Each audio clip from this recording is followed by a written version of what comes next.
So Joe Rogan had a segment recently, and they started talking about transhumanism. And I didn't know a lot about this. And so I was like, well, this sounds interesting. I want to hear about it. Before I show you that clip, I want to tell you about transhumanism first. So then you'll understand what they're talking about in the clip. Now, this is from the website called whatistranshumanism.org. So what is transhumanism? Transhumanism is a way of thinking about the future that is based on the premise that the human species in its current form does not represent the end of our development, but rather a comparatively early phase. Transhumanism is a loosely defined movement that has developed gradually over the past 2 decades. All right, well, let's go around here. Humanity Plus formally defines it based on Max Moore's original definition as follows: the intellectual and cultural movement that affirms the possibility and desirability of fundamentally improving the human condition through applied reason, especially by developing and making widely available technologies to eliminate aging and to greatly enhance human intellectual, physical, and psychological capacities. The study of ramifications, promises, and potential dangers of technologies that will enable us to overcome fundamental human limitations, and the related study of the ethical matters involved in developing and using such technologies. Transhumanism can be viewed as an extension of humanism, from which it is partially derived. Humanists believe that humans matter, that individuals matter. We might not be perfect, but we can make things better by promoting rational thinking, freedom, tolerance, democracy, and concern for our fellow human beings. Transhumanists agree with this, but also emphasize what we have the potential to become. Just as we use rational means to improve the human condition and the external world, we can also use such means to improve ourselves, the human organism. In doing so, we are not limited to traditional humanistic methods, such as education and cultural development. We can also use technological means that will eventually enable us to move beyond what some would think of as human. Ooh.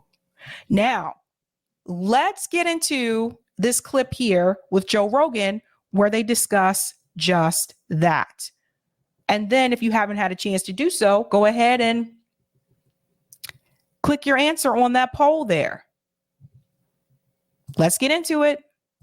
When I'm talking about the evolution of the creature becoming godlike, I think it happens with technology. And I think technology gets introduced into the human biology, and it radically accelerates our ability to think and solve problems and come up with new solutions and then invent newer and crazier innovations. But that's tool using. But that might be. It's not tool using. It's the fabric of space and time. It's finding out what the fuck dark matter is, harnessing it, creating nuclear fusion in a sustainable way where they never have to worry about ever having any pollutants, have a zero carbon atmosphere. I'm still asking you, though, I wonder at times to what end is that? I think we become a thing that's not us. I think we become like a fucking alien. Transhuman or something. I think that's coming. And I don't think that's going to be that far away. A caterpillar creates a cocoon. It doesn't know it's going to become a butterfly. It doesn't know what the fuck it's doing. It just does it. That's what it does. I think that's what we do. We make better and better shit. And at this point, I think we're at the point in the human animal has evolved from being a caveman to being a person who lives in 2022 who's totally attached to your iPhone. We're real close. We're real close. And you keep following it, it's going to go to a point where those things are going to be inside of us because they improve us. They make everything better. They're going to fix your eyesight. They're going to fix your body. People with spinal cord injuries are going to be able to walk again. And that's going to be the door. And that's going to open it up to people that are going to use it to make more money. For sure. Imagine if there's a thing that you could plug into your head and all of a sudden you're 150, 250% smarter than you are. and you have instantaneous access to information on the internet, and you start making financial decisions that are like ridiculous in terms of how effective you are compared to everybody else that's doing it. You figure out how to control, and then only the people that have that technology will be able to compete. The elite. That's good. The only if you That's get what's into scary. if the only people that have that technology, it's like there's a window of time when that shit starts getting implemented, where people are going to feel like, holy fuck, I'm going to get left out. Yeah. Like if people become a different These thing, are stressing me out. if people become a different thing, if we become a thing that is connected all the time to the internet, all the time, and your brain works way better than it works now. What if it just cures depression? What if there's no more war? What's the chip Elon's What if working there's on, no right? more- He's working on that chip?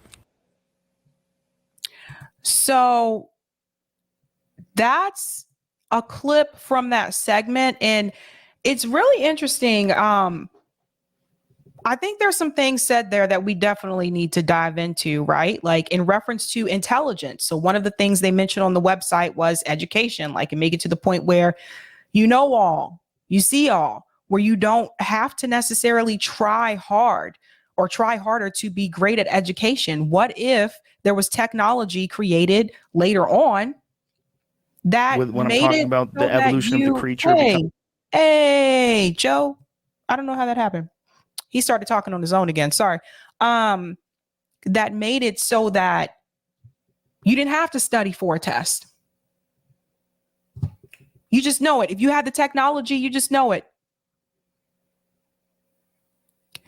And I'm not sure how I feel about that, because I feel like if it gets to that point, then what are we striving towards? If we don't have to open a book to learn anything, and if there's technology for us, well, we just automatically know the answer. I'm not sure I would want to do that. Now, at Spyro Ghost, he was the one that shared this clip, and he said Rogan talks about transhumanism. It will be sold to the public as a scientific miracle. And he goes on to say, my concern is it will be treated like every other technological advancement. Instead of helping humanity, it will be weaponized and used against humanity, literally plugging you into the control grid. So Eric had actually mentioned this just a minute ago, actually before we went live. And one of the things that was mentioned was, well, who's controlling it? If we have transhumanism, who's in control? Is the individual in control of what the technology is going to do for them, or does the government control it? And my response to that was, if there's technology involved, I would bank on the government having some type of control over the technology. I mean, just look at what they're doing now. They have some kind of control over YouTube, Twitter, Facebook. Like, just look at it, right? But when I saw this clip from Joe Rogan, I immediately thought about one of my favorite shows. If you haven't seen it, you definitely should.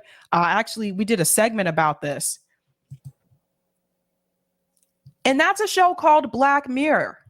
And if you haven't seen this, I can't play any clips on here because you know how it is with copyright.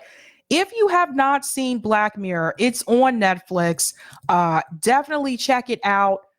And the reason why I reference this is because most of the episodes in Black Mirror are about technology. It's in the future and technology is different. But what you find in a lot of these episodes is that there's pros with the technology, but towards the end, you kind of see, oh, maybe that technology is not good to have after all. And I want to point to a couple to compare. Let me just scoot to the back here, blow it up. So what's cool is you can click on the different seasons here and go to this one. In the first season, there's an episode called The Entire History of You. So listen to what this says here. In the near future, everyone has access to a memory implant that records everything humans do, see, and hear. Now, there's pros and cons about that, right? The pro is like, if you forgot what happened 2 weeks ago, well, you have that implant that's implanted into your eye. You can just rewind back and see, oh yeah, person so-and-so said this. So-and-so told me they were going to do that. But for those of you who have seen that episode, you know there's also a con that comes with that as well, because you might be able to see some things that you don't want to see. Right? That's what's good about this show. Now, season 2, see if this is the one with the white bear. That's not the one. The Waldo moment wasn't that good. White Christmas is another one I think that you should look at. That's season 2. And that's the one, 3 interconnected tales of technology run amok during the Christmas season. And it's told by 2 men at the remote outpost in a frozen wilderness. I believe that's the one with John Hamm. You should definitely check out that one. That's another one. And then season 3, I think the one that hits on this the hardest is Nosedive. And with Nosedive, it kind of reminds me of Facebook, Twitter in a sense, but to the point where it affects your life, where anything that you want to get in life, whether it's an apartment, you just want to rent an apartment, or you want to buy a car, there's no such thing as credit per se. So you don't have a credit score, but you do have like an app score. And so basically what you get in life is based off of how many likes you have, how many follows you have on this platform. So as people unfollow you, guess what? You lose things that you own, that you possess. That's right, Jamie. Nosedive was totally about social credit scores. So what happens is what? You end up with a lot of people being fake towards each other because they don't want their likes to decrease. So when I think about something like transhumanism, I would say I would recommend watching Black Mirror. Because again, like I said, a lot of these episodes here have to deal with technology, future technology. I don't want to give too much away if you haven't seen it. That's why I'm trying to be a little bit vague here. USS Callister, that's another one that I think is important to see. Oh, I forgot about Hang the DJ. I'm not going to give too much of these away, but Hang the DJ is another one. But yeah, definitely check out Black Mirror. I think that's the best bet for that. But when you talk about like transhumanism, like, I don't know if I want to know all and see all. And I don't know, like, basically, like you're trying to, I guess, amplify, you're trying to increase human characteristics or human qualities that we already have to the level where we know more, we can see more, right? But then you're almost more like a machine. And I'm not sure I want that. I'm not sure I want that. Like, I don't know. I like learning, right? So if we were to implement types of technology like that, which people could probably already be working on, I think that would kind of take the fun out of it, in a sense. Jamie said, like I said earlier, I love the idea of transhumanism where it improves humans as a species. But while there is a profit motive, I will pass on that implant. LOL. That's a good point. They're going to try to make money off of it. Yes, Robert, Boston Dynamics. That's right. I told you there's one here, MIT, like we have companies here that are already working on that type of technology. So it's just, I don't know. Sebastian says it sounds like eugenics. Yeah, some people have said that too. I don't know. I don't know that I would trust it either. Let's take a look and see what you guys thought. Now, here's that poll. Are you in favor of transhumanism? 11% said yes. 64% said no. And 24% said maybe. So that's interesting. That's 441 votes. For those of you who said no, I wonder, like, why did you say no? Is it because of the same reason that I said, that we need to worry about like the control factor, who's controlling it, if we're controlling it? Juliet said, when you dive into the desire to be perfect, it's all shallow. That's a good point as well. Good point. JB says, but why does it have to be tied to money and capitalism? That's a good point as well. Thank you for the super chat, Delthea. It is in the struggle that we grow and experience life most fully. In a world where there is no struggle, no discovery, no creation, there can be no authentic living. I think that's the piece, right? Like if there's no type of discovery, create, like none of that, then what's the point? I guess I just kind of, I don't know. Thank you for the super chat, Blunts and Otters. When Black Mirror said next season of Black Mirror, you're living it. That's a good point, Blunts and Otters. Oh, look at the cute name. Look at the cute little otter. I have an otter video that I shared on Twitter earlier today. It was so cute. It was two little otters holding hands.